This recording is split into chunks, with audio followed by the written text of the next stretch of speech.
it was a dream come true. On March 27, 1974, a fateful coin flip. It's tails. Gave Portland the first draft choice.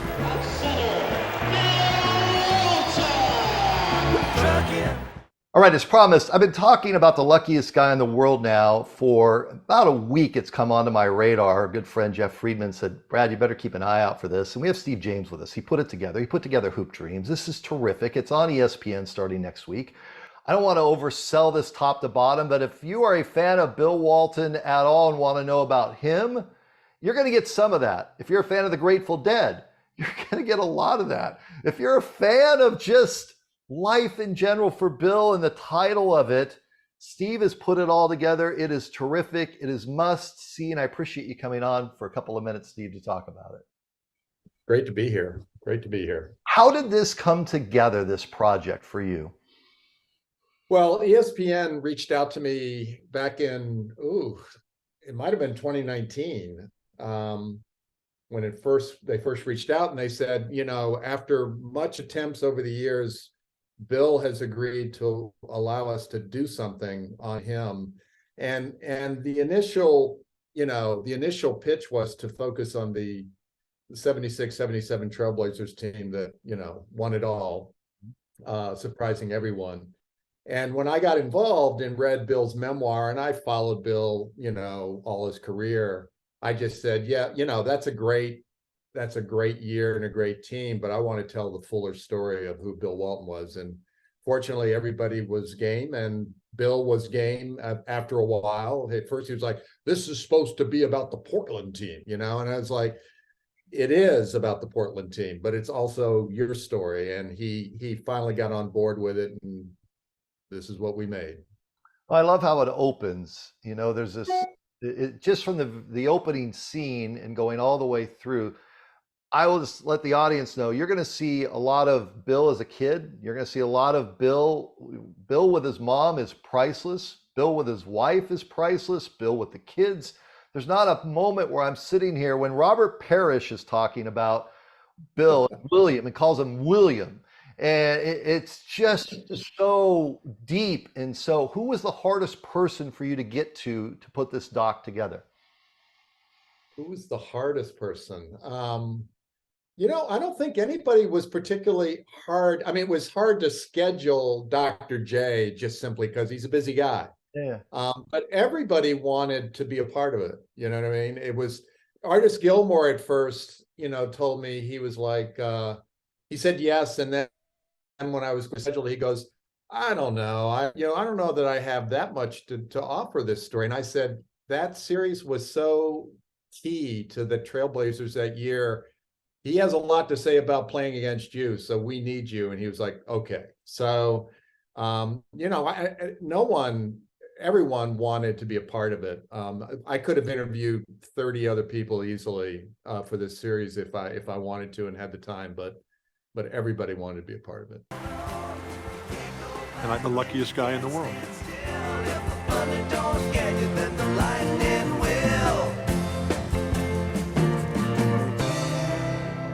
I don't want to give it all away, but we do need to get into the Grateful Dead part of it. How difficult was it to get them, because they were wide open with you on him once they were on camera? Was it difficult, just a scheduling thing once again, or was it pretty easy? They're busy guys, and so there's that aspect of it, but they were into it. I mean, that was never an issue. And when this project got underway, I said to the ESPN folks, I said, we have got to get Grateful Dead music. That's got to essentially be the score. I mean, we had a terrific composer who did a lot of music in there that sounds like it could be Grateful Dead music, but we've got to get the actual music in the series. And they agreed. And to ESPN's credit, they really helped us go and get it. And then those guys, they love Bill. I mean, he is their all-time. I mean, he's been to over 1,000 Dead concerts. I joke with Bill that he's been to more Dead concerts than Jerry Garcia, and he goes, "That's not true." I love how you're at the house and there's the Grateful Dead room. There's Bill playing on drums that they gave him. This is Yeah. all in the documentary. This is not just talking heads. No, no. One of the things that I've always, been a fan of in all my filmmaking is I want to hang with people. Yeah. I mean, it started with Dreams, but it extends through all the work. I don't want to just do a biography in this case where you just talk to a bunch of people and talk to Bill a couple of times and then get a bunch of archival and put it together. I made it clear to Bill, we want to hang and we want to go with you places and we want to go see your mom. And if I had to convince him to let me go see him with his mom, but he was glad he did. I mean, she passed away within the last year. Mm-hmm. And so it's really precious for him to have that material. So, when we first got there, I think he wasn't being a broadcast used to the way we worked. Like I showed up with my son and my longtime producer who does sound. There were just three of us. And he was like, "Where's the crew?" And I was like, "This is the crew, this is the way we work." And so, but he fell into it, he got it. And he really, I think, ran with it. Was there a moment where you didn't feel like this was going to come together? Well, I mean, no, never a moment where I didn't feel it would come together. But the challenge of a story like this, as you know, because you know so much of Bill's story, is there's so many aspects to Bill's story that one can get into, and of course I wanted it all. So we do our best in this 4-part miniseries to get our arms around his whole life to the best of our ability. And to also, I was clear that I did not want it to just be a basketball story. Yeah. That it was really important that this be a story of Bill, who, Bill the raconteur, Bill the activist. I mean, I think Bill was arguably one of the most outspoken white professional athletes we've ever had. And I specify white because there's been a number of amazingly outspoken black athletes over the years. So I'm not trying to say he was the Muhammad Ali of sports, but among white athletes, you'd be hard pressed to find someone who was more outspoken and more opinionated than Bill. Steve James with us for a couple of minutes. It is The Luckiest Guy in the World. It is on ESPN starting June 6th. It is a 4-part. I've seen it. It's amazing in many different ways. When a scene pops up of him at Balboa Park, I used to go play there at Balboa Park. Yeah, I'm 6'8", so I would be at Balboa. Oh, you're Park. 6'8". Oh, wow. Bill would be at Balboa Park just like the rest of them.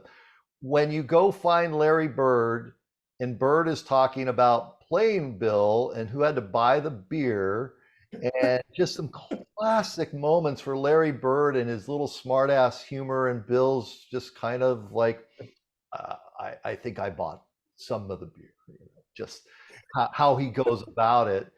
And then I think to see his children, I remember Luke as just a little kid running around the teepee. There was a time where Bill went to Tucson, Steve, and to see Luke play. And Lute Olson, the coach, then had a rule that freshmen could not talk. And Bill allowed me to wire him up because I wanted the crowd, how Bill Walton is in a crowd.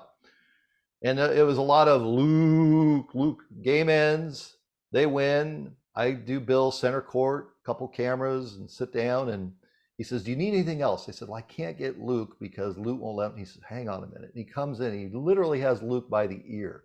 "You remember Mr. Sesmat, you need to speak about what," and that's the gracious side of Bill Walton. I think you capture that on a lot of fronts. Swin Nader had some classic lines. Here's a guy that could have gone anywhere in the country, was with Bill, and I saw them with the Clippers, and he made fun of Bill, and Bill seems to take it pretty good.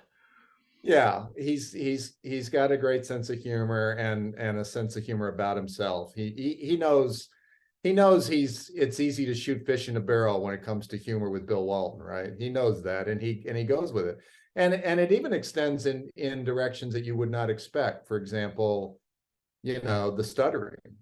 Teammates would make fun of the stuttering, and at one point in the series, I say that had to piss you off. It's like, and he said, "Well, people have always made fun of my stutter, but if the teammates are kidding me about the stutter, that's a small price to pay." And that, I think that gives you an idea of how he has approached his life, even the things that are difficult.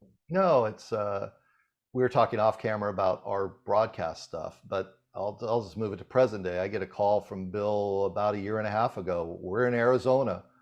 He's out here to do a basketball game, and he's got a rental car, and he's asking, can I drive this rental car, Brad, on the Apache Trail? The Apache Trail is maybe 2 lanes, and it's alongside a hill that goes straight down about 1,000 feet off a cliff, and it's in the middle of nowhere, and he just wanted to go explore it. And it's because he wants to explore, as I'm sure you took from all this. He's got a mind that is not just basketball. Basketball, I think you just talked basketball to Bill Walton.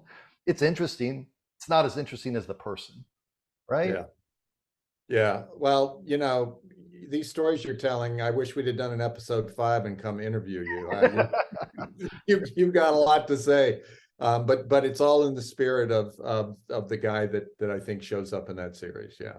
John Wooden, you have a clip of a sit down with John Wooden and the impact of John Wooden. Was Bill open from top to bottom on Wooden? Because there's times where he will talk about him in such high praise and then he'll pull back, I've found through the years. How did you find that part to be? Yeah, I mean, I think he has such enormous respect, obviously, and love for Coach Wooden. But at the same time, he struggled with him, clearly. And the fact that he's willing to talk about those struggles, I appreciate it, because I think most people don't know those stories as well. And one thing that he said that we didn't find a way to put in the series is that after he left UCLA and got a taste of what the NBA was like, he went back and he apologized to Wooden. Because he was like, I didn't realize how truly great I had it here.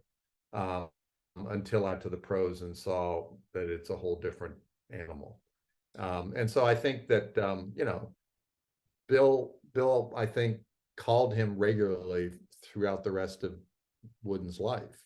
He checked in with him. So that was a very deep and important relationship to him. Steve James with us. What you're going to see in this documentary, it's a 4-parter. It's ESPN Films, The Luckiest Guy in the World. You're going to go all the way back to seeing Bill as a Helix Highlander, which for us, the San Diegans, we remember very well. And you're going to see it through the years, all the way to where he is now with Dave Pasch. Dave is prominently featured in this. Of course, we have Dave on this program quite a bit. Good stuff, Steve. Appreciate the time and insight. Thanks. Thank you. And thank you for checking the whole thing out. I appreciate it. The Luckiest Guy in the World, ESPN Films, June 6th. It is can't miss. And we're back with more after this timeout.